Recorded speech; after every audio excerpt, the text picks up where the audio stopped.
Today it has been 100 days.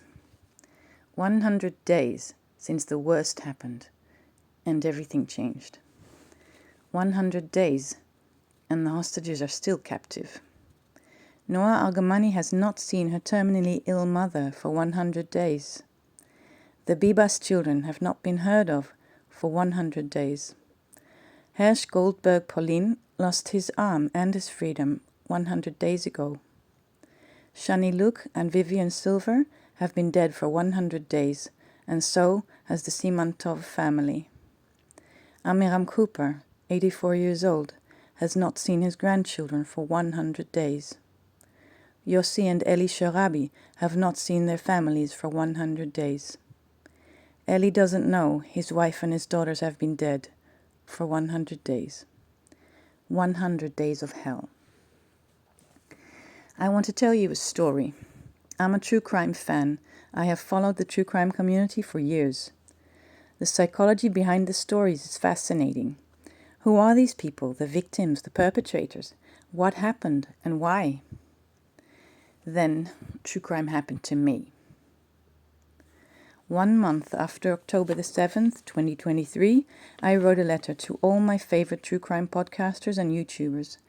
I told them about the terrible, traumatic event that happened to us a month before that changed our lives forever.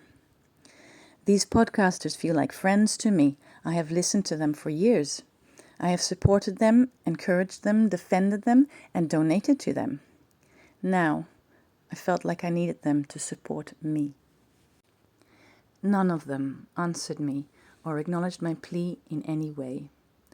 None of them have expressed sympathy or have addressed the living nightmare we have experienced and are still experiencing. Not one true crime YouTuber has told our horror stories. By now, I realize that they are not going to. So I decided to do it myself. This is the letter I sent them. I want to tell you a story. It is a very, very shocking and gruesome story. I will only tell you the outlines, because the details will give you nightmares forever. To me, this is true crime at its most horrific, most devastating, and most true. Every single word of this is true, and there is video evidence for all of it. On October the 7th, 2023, the south of my country was invaded by thousands of terrorists. They drove in with trucks and cars and motorcycles, and even flew in with paragliders. The terrorists broke into people's homes and murdered more than 1,200 people.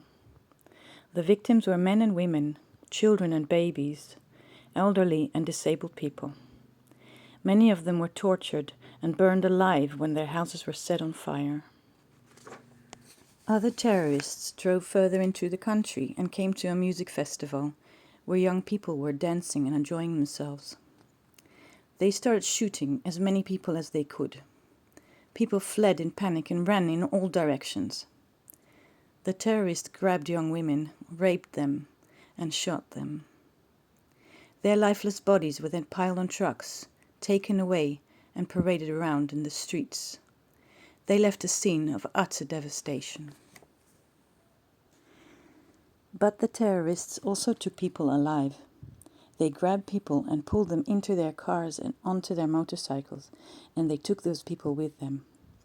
They abducted a total of 240 men, women and children who have been held hostage for a month now, with very little signs of life. By now, you probably understand that I am talking about the massacre by Hamas in the south of Israel. Since that horrible day, we have all been living in hell. Our every waking and sleeping thought is of pain, fear, and death. Time stood still for us on that day. I am not asking you to take sides in the terrible war that followed this mass murder. The only thing I want from the true crime community is to acknowledge that what Hamas did to us was a crime. It was not an act of war. There was no war at that time.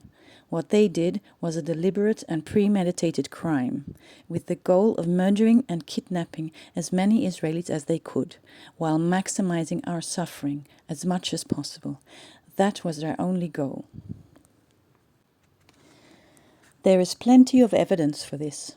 The terrorists wore cameras on their heads and recorded every horrific act they committed that day. They uploaded it on social media, proud of what they did.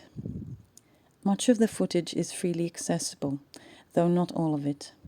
Some of it is too gruesome to be shown to the general public.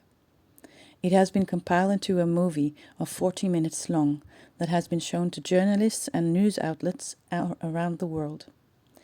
Half of them were unable to stay in the room and finish watching.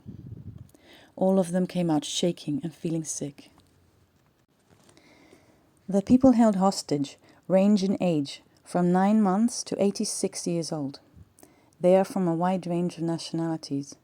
They are Israeli, American, Thai, Filipino, Tanzanian, Argentinian, German, British, Irish. The list goes on. Their families do not sleep and they can't breathe. Their lives are hell. What I want is for the international community to acknowledge that this was a terrible crime of massive proportions against the people of Israel, whether they were Jews, Muslims, Christians, or otherwise. Hamas murdered without distinction.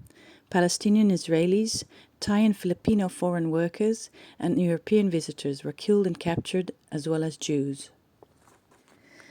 The Me Too movement and the UN turn a blind eye to the violent rape of hundreds of Israeli women, claiming that there is not enough evidence. The Red Cross and UNICEF do nothing to secure the release of 30 children being held hostage, or to verify that the wounded hostages receive medical care. Pro-Palestinian protesters are everywhere, and anti-Semitism has sprung up over the entire world. Jews feel threatened and unsafe everywhere. Jewish children are being kept home from school in Europe, and Jewish college students in the USA are not going to class for fear of being harassed. Posters of the hostages are being cruelly torn down all over the world. We are being painfully reminded that the world is okay with terror, if committed against Jews. I am powerless to stop any of this, but I have a voice, so I post and I write. I want everyone to know what is happening. It feels to me as if history is coming full circle and repeating itself. That is my story. I am fortunate to not have been affected personally, and my family is safe. But friends and family of my friends have been murdered, abducted, or killed in battle. We are traumatized, shocked, angry, and afraid, and so very sad. We are waiting for the day that the hostages will come back home. I pray that they are still alive. Thank you for listening. I am writing a blog telling the stories of all the victims of Hamas, and I intend to tell these stories on YouTube too. I am not interested in arguing about politics or about who is right and who is wrong. I simply want to tell the truth. The true crime stories of our people. In this way, I want to honor and remember the innocent victims of October 7, 2023.